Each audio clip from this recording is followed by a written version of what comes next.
I don't know. I haven't seen the movie in a long time. Neither have I.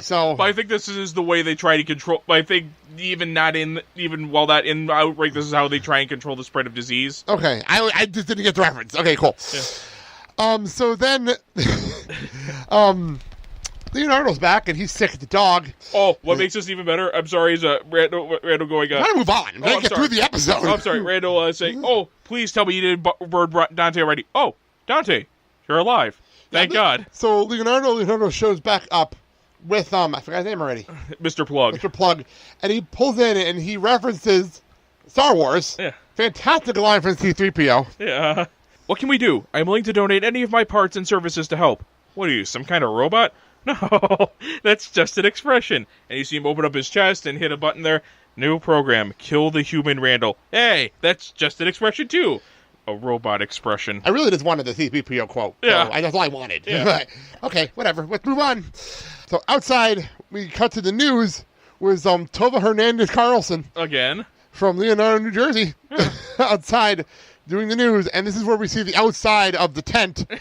And it says, biohazard, quarantined, and try not to breathe. What the fuck? Which is odd, as I think that's the same advice that Randal gave the customer earlier. Try not to breathe. So, all right.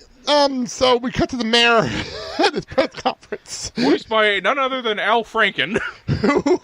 Who the mayor was going to a costume party, and he was dressed as Mayor McCheese. Oh, of course he was. So, why not? He says that the tent that was erected by mole people. Because why not? Yeah. Sure, we'll get back to the mole people later. Because that's the sentence. They interview Randal's parents. I thought it was Dante. No, it was Randal's parents. It was Randal's parents because they kept saying Randal. They kept saying Randal's name. And they're worried parents. And I love the fact that they said, get those mole people, son. Sure, why not? Oh, and bring home the TV guide. Wait, yeah, that was Dante's parents. Dante's parents, those Randal's parents. Yeah, those are Dante's. Something just happens fast. Yeah. All right, so the blood test came back clean, but the government doesn't believe them. That kind of sounds like them. So they have 24 hours to live. Yeah. Sure, why not? So in their 24 hours to live, they decide to go out for burgers. They want 2 cheeseburgers with no ketchup and pickles. And for some reason, we're continuing the trend of the Secret Diary of Desmond Pfeiffer references because they go to Desmond Pfeiffer's Confederate Burger. I didn't even catch that. That's fantastic. But so in a gag that only works in a show like this. This gag only works in a show like this. They go for the burgers in the hazmat suits, which is hysterical by itself. And nobody questions it. I think that's even funny. Nobody questions this. And they get their burgers, and they're wrong. So they put the hazmat suits back on, and they go back to the burgers. They come back, and they're wrong. So they put the hazmat suits back on, and they go get the burgers. And they're at the window, arguing over this. And then they come back, and they're writing a complaint letter about the fact that they didn't get their burgers. Even better is, after Major Baklava says that they're 24 hours up, they basically said, anything we can do for you? Randal just says, well, if you just mail this, we'll officially live full, healthy lives. I got nothing. I think I skipped one thing here. It was the girls. Yeah. The two. We need a complete sexual history, and to help bring in your history, we're going to have to bring in 2 giggling girls. Now I know what this note means. Now I know what my note means. It says that Dante hasn't had sex in a year. I just forgot the word sex. Now the joke makes sense in my notes. And one of the 2 giggling girls would later go on to voice Twilight Sparkle. Really? Yeah. Tara Strong. That was Tara Strong? Yeah. Oh, shit. I love Tara Strong. Fucking beautiful, too, by the way. Yeah. So, okay, we found out February 3rd, the opening. So we put 2 and 2 together, and the monkey is that Gerbils. Is that the name of the pet store? Gerbils? Yes. Why not? That sounds more like Richard Gere's pet store. Oh, so we go over there and we find out the monkey's missing. Of course it is. And Jane and Silent Bob have the monkey. Okay, so I have a question. If everything's quarantined, how did they get out? Well, let's see. Silent Bob just happens to have everything in his jacket, so maybe they had some way of getting past the tent. It's just one of those moments. It's like, wait a minute. Bob really is the smarter one of the trio, so he could probably figure out a way to get past the quarantine. Unless it went down right behind them. I can see that happening too. Like, the whole thing goes out and just lands right behind them. Yeah. Sure. So they're teaching the monkey how to smoke. We'll get to that later. We'll get back to that. So Dante pretty much makes Randal realize how stupid he is, pretty much, and everything you say is wrong. Yeah. Because Randal says, I said, let's go get a job, and after 6 months we'll leave. Oh, everything I say is wrong! It's a job opening at the block of stores, good pay, lots of room for advancement. After 6 months we'll leave. Oh my God, I've always been wrong! Randal tells the government guy that Dante was wrong about the outbreak, but the town is being liquidated and a bomber is on the way. Yeah. Sure, why not? Yeah. Sure. We cut back to the roof because, they go to the roof and they find a helicopter to take them to find Jay and Silent Bob. So they say, before we go to that, they want to know where Jay and Bob are. They're back outside. The monkey is now smoking really well on top of a biohazard can, which is funny on its own right. And so I love that. We see this in the movies all the time. The two of them are in their own little world all the damn time because Jay sees the bubble from the thing, pops a hole into it, and takes the suck it into the DT reference, which is hysterical. And then good. Found him. And then Bob does the same thing and says nothing, which is hysterical. It's only funny when you talk, stupid. Up in the air, the helicopter takes off because Lando, not our Lando, White Lando, because apparently there's two Landos here. I really wanted a Lando Calrissian reference, and we didn't get one, unfortunately, in this episode. White Lando get into the helicopter. So we cut back to the sheriff. Right? We're at the sheriff now? Yeah.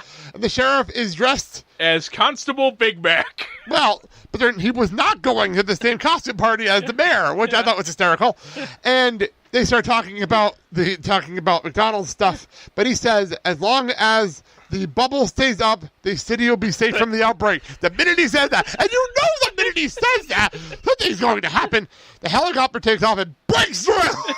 Because why not? Makes it even funnier is that's Friar Tuck from Robin Hood, Prince of Thieves. Of course it is. So they find Jay and Bob in the monkey, and they pick up Jay and Bob in the monkey, and they're in the helicopter with them. That's a really big helicopter, by the way, with all these seats. So we have Lando, White Lando, we have Randal and Dante, and we have Jay and Bob and the monkey, and Jay and Bob and the monkey are buckled in. Because why not? And even better is that you see Dante and Randal giving them intense death glares. And the monkey starts freaking out. Yeah. Because of nicotine. Nicotine fit. And then Silent Bob has the same freak out. Nicotine fit. It's not a nicotine fit. It's the bomber heading their way. So, Dante pretty much asked to be tuned into their radio on the bomber to talk to him man to man because that's what the government agent said he has to do. Fair enough. So I love this guy. This is a stupid cat, and it made me laugh. Yeah. They tuned the radio to an actual radio station, which is funny. I thought that joke was funny. So, super joke. But anyway, so we cut to there. It's the guy I would want to do the show like this. That's why I find it funny. It's the guy I would do. We cut to him talking to the pilot. Okay, so here we go. I didn't write everything down, and I don't need everything quoted, so here we go. Dante's only 27 at this point. He's young. Okay, that credit was due. Yeah.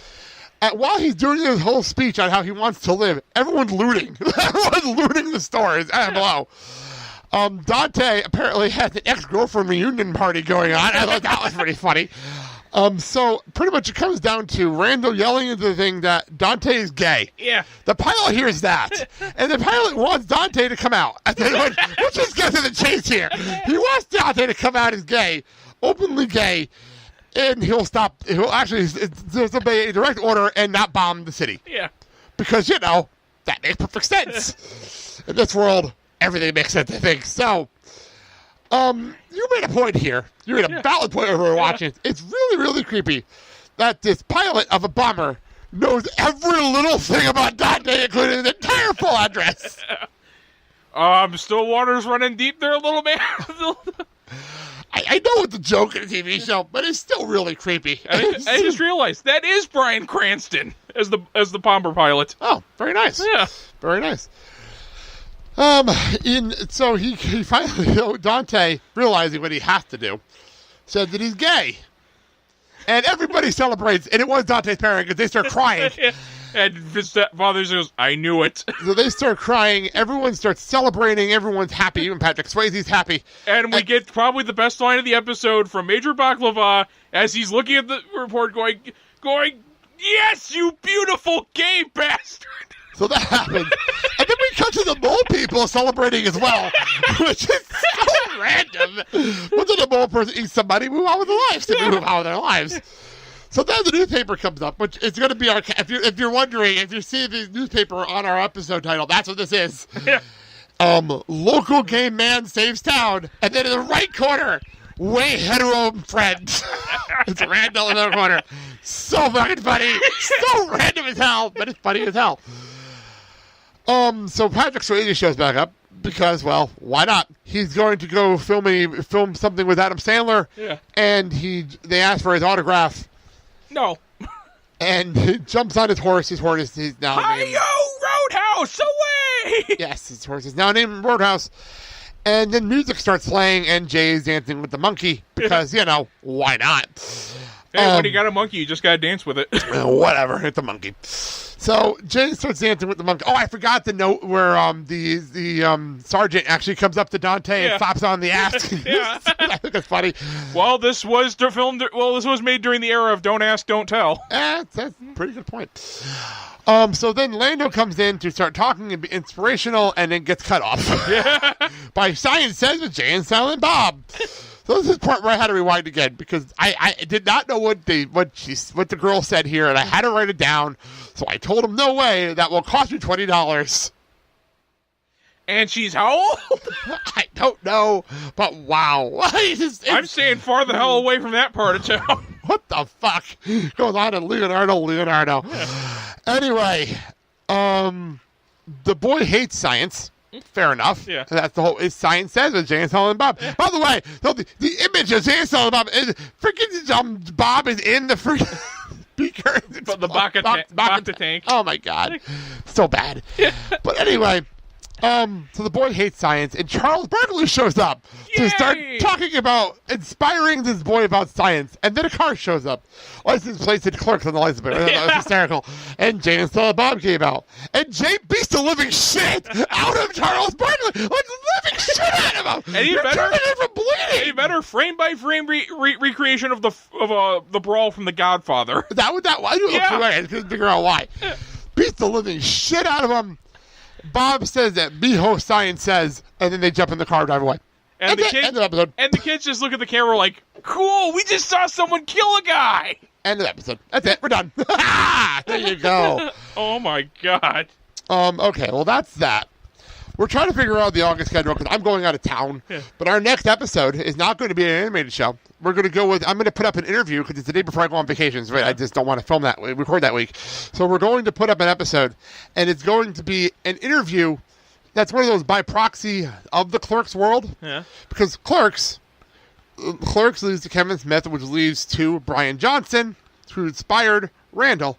Brian Johnson is friends with Brian Quinn, who is Q in Practical Jokers. The Practical Jokers interview with Casey Jones that I didn't Blink of South shows. I'm re-airing that interview in 2 weeks on our show. There you go. So here are my interview with Casey Jones in 2 weeks on the show. Okay, what's his bacon number? 5. Anyway, so there you go. Hear that interview in 2 weeks. We'll be back soon with episode number 4 of this show, which is actually on the second disc of this episode. And what is the title of that episode, Kyle? A dissertation on the American justice system by people who have never been inside a courtroom, let alone know anything about the law, but have seen way too many legal thrillers. Sure, why not? So that's it for the Clerks Summer Series this week, and we'll see you in August. We're part of the Filling Void Podcast Network. You can hear us everywhere, including Apple Podcasts, iHeartRadio, and Spotify. We're already recording Clerks 2, which is going to be a lot of fun going on with this. So we're coming back October 1st for Clerks 2. So we'll be back in a couple of weeks for the interview with Casey Jones, and then we'll come back and finish up the anime series. We actually have guests coming on in the last couple episodes of the anime series because why not? People love us, so they want to come back and talk to us. So we'll do all that at the end of the run. Till then, thank you so much for listening. I'm Blake. I'm Kyle. Have a good day, everybody. Peace out, homies.